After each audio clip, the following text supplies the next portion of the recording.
1, 2, 3, come on! Welcome to Educative। Hello students, welcome to my YouTube channel जिसका नाम है educative. और आज हम पढ़ने वाले हैं 7th क्लास की साइंस का चैप्टर 4 हीट यानी कि ऊष्मा। बच्चों, इस चैप्टर के कुछ पार्ट को हम अपनी पिछली वीडियो में कवर कर चुके हैं। अगर आपने वो वीडियोस नहीं देखी हैं तो उसका लिंक आपको ऊपर आई बटन में मिल जाएगा, तो वहाँ से आप उन सभी वीडियोस को देख लीजिए जिससे कि ये चैप्टर आपको अच्छे से समझ में आ जाए। तो चलिए देरी न करते हुए चैप्टर शुरू करते हैं।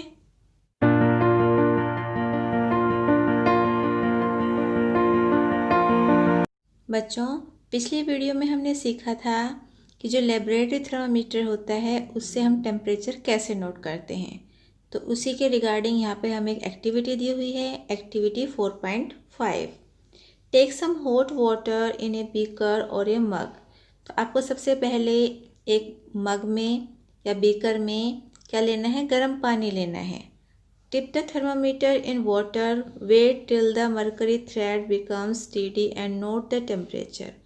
अब उसके अंदर आपको थर्मामीटर को डिप करना है और जब तक वेट करना है, जब तक इंतज़ार करना है, तब तक जो उसका मरकरी का जो थ्रेड है, जो पारे का जो धागा है, वो एक जगह पर स्थिर ना हो जाए और उसके बाद उसका टेम्परेचर नोट करना है। Now take out the thermometer from water, observe carefully what happens now. और उसके बाद क्या करना है, आपको सावधानी से उस थर्मामीटर को पानी से बाहर निकालना है और आप बताइए कि उसके बाद क्या हुआ।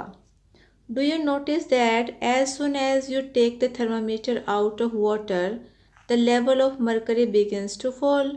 तो आपने देखा, आप ये नोटिस करेंगे उस टाइम पे जब आप उसको निकालेंगे थर्मामीटर को पानी से बाहर, कि थर्मामीटर के अंदर जो मरकरी का जो लेवल है, जो पारा है, उसका जो लेवल है वो पानी से निकलते ही नीचे गिरना शुरू हो जाता है।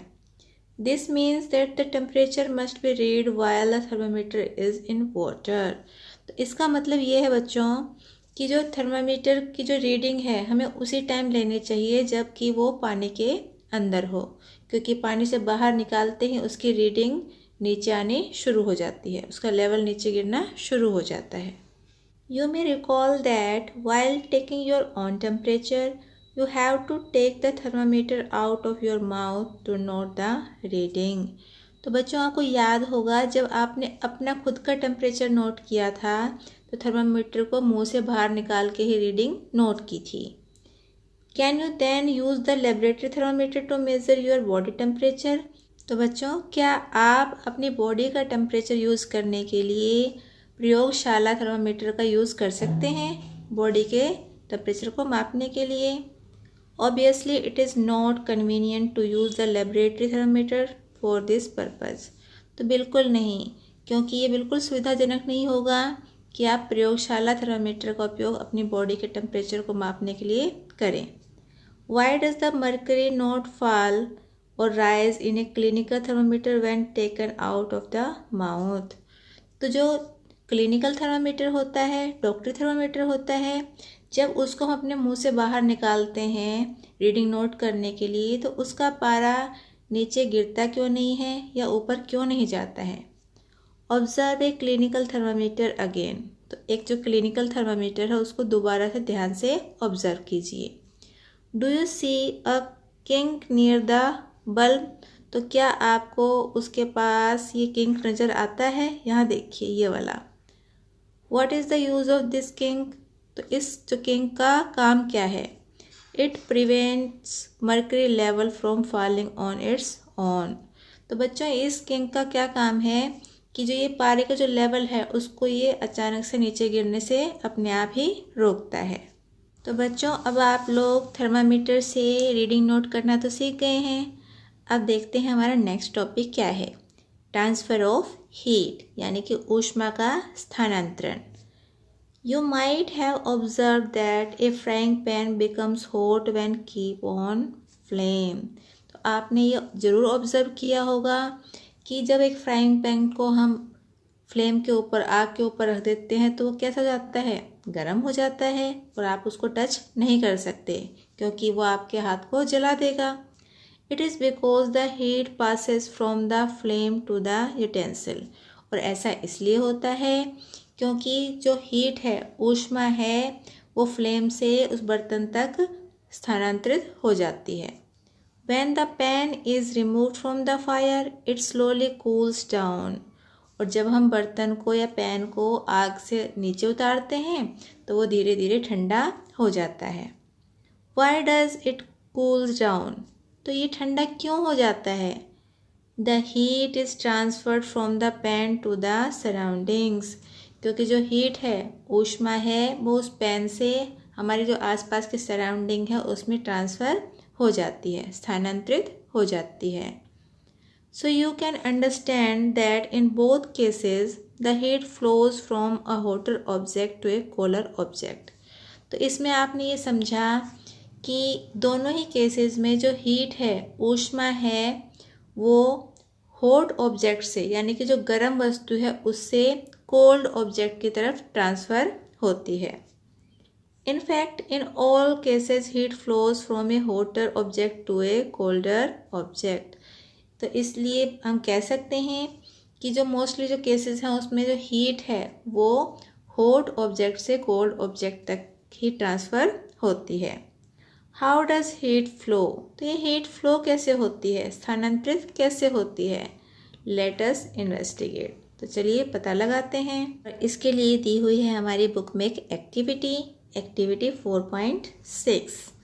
Take a rod or a flat strip of a metal, say of aluminium or iron. तो सबसे पहले बच्चों आपको क्या लेना है, एक या तो रॉड लेनी है या एक बिल्कुल चपटी कोई मेटल की स्ट्रिप लेनी है। तो आप एल्युमिनियम या आयरन की स्ट्रिप ले सकते हैं। Fix a few small wax pieces on the road. और जो ये रोड ली है आपको ने उसके ऊपर थोड़ा थोड़ा सा क्या लगाना है, मोम लगाना है। These pieces should be at nearly equal distances. और जो ये आप मोम के पीसेस लगाएंगे ये बिल्कुल इक्वल डिस्टेंस पे लगाएंगे। ये देखिए यहाँ पे एक मोम का पीस यहाँ लगाया है, एक यहाँ लगाया है, फिर यहाँ और फिर यहाँ, इस तरह से इक्वल डिस्टेंस पे लगाए गए हैं। Clamp the rod to a stand. If you do not find a stand, you can put one end of the rod in between bricks. और जो ये आपने रोड ली है इसको आपको क्या करना है, एक स्टैंड के बीच में लगाना है। और अगर आपको स्टैंड नहीं मिलता तो आप क्या करेंगे, 2 ईंटें लीजिए और उनके बीच में इसको फिक्स कर दीजिए। Now heat the other end of the road and observe. और जो ये स्टैंड लिया है आपने, जो ये रोड ली है, इसके एक हिस्से को आप क्या करेंगे, गरम करेंगे। ये देखिए यहाँ पे कैंडल लगाई हुई है और इसको जलाकर इस एंड को गर्म किया गया है। What happened to the wax pieces? जो ये मोम के टुकड़े थे इनका क्या हुआ? Do these pieces begin to fall? क्या ये जो पीसेस थे, टुकड़े थे, ये गिरने लग गए? Which piece falls the first? और कौन सा पीस सबसे पहले गिरा? Do you think that the heat is transferred from the end nearest to the flame to the other end? तो क्या आप ये सोचते हैं कि जो हीट है, ऊष्मा है, उसका ट्रांसफ़र हीट के सबसे नियर वाले एंड से लेकर दूसरे एंड तक हुआ है? The process by which heat is transferred from the hotter end to the colder end of an object is known as conduction. तो बच्चों, ये जो ये प्रोसेस है हीट के स्थानांतरण का किसी वस्तु के गर्म सिरे से ठंडे सिरे की ओर ट्रांसफ़र होने का, ये कहलाता है conduction. In solids generally the heat is transferred by the process of conduction. तो जो बच्चों सॉलिड होते हैं उनमें सामान्यतः हीट का ट्रांसफॉर्मेशन जो है इसी प्रोसेस के द्वारा होता है। Do all substances conduct heat easily? तो क्या जो सभी पदार्थ हैं वो हीट को आसानी से कंडक्ट करते हैं? You must have observe that the metallic pan for the cooking has a plastic और वुडन हैंडल। तो आपने ज़रूर ऑब्जर्व किया होगा या देखा होगा कि जो मेटेलिक पैन है, किसी मेटल का बना हुआ जो कुकिंग पैन है, खाना पकाने वाला, उसका जो हैंडल होता है वो या तो प्लास्टिक का बना होता है या लकड़ी का बना होता है।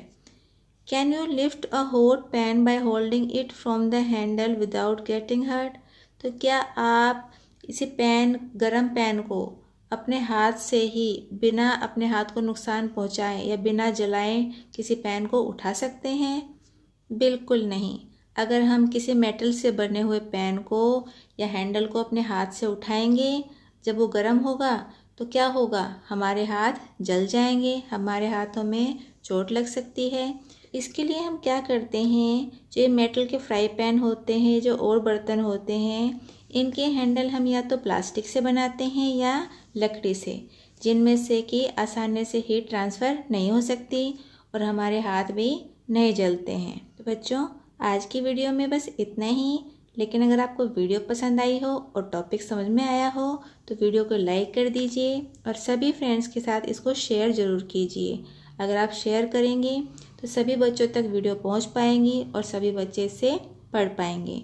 और अगर आप चैनल पे नए हैं तो चैनल को सब्सक्राइब कर लीजिए और बेल आइकन को प्रेस ज़रूर कीजिए, जिससे कि हमारी आने वाली सभी वीडियो का नोटिफिकेशन आप तक टाइम पे पहुंच पाएगा और आप सभी चैप्टर को ठीक से पढ़ पाएंगे।